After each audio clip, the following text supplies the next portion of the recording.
Okay, taifa la Sweden limewaomba wahamiaji wote ambao waliingia kwenye nchi ya Sweden waweze kurudi kwenye nchi zao, ambapo taifa la Sweden limetoa dola za Kimarekani US dola 34,000 kwa mhamiaji yoyote ambaye aliingia kwenye taifa la Sweden atapewa ili aweze kuondoka kurudi kwenye taifa lake, ambapo nchi ya Sweden kama unavyofahamu ni moja ya mataifa ambayo ya Ulaya yalikubali kuweza kuwapokea wakimbizi kutoka katika maeneo ambayo yana vita ulimwenguni, ambapo kumeonekana pia kuna baadhi ya wahamiaji wakiweza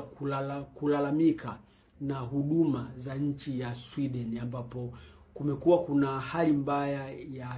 ya hali ya kifedha, ambapo upatikanaji wa kazi, maisha yamekuwa ni magumu sana, ambapo waliomba waweze kuondoka ili waweze kwenda kuishi maisha yao ambayo ni mengine. Sasa huu mpango umekuja rasmi na serikali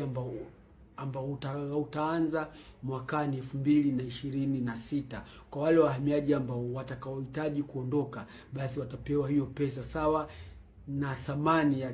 Tanzania milioni 85 na pointi. Hawa ndio wahamiaji watakaopewa ili wakifika kwenye nchi ambazo wanazoenda nchini kwao wawe na mwanzo wa kuanzia maisha yao.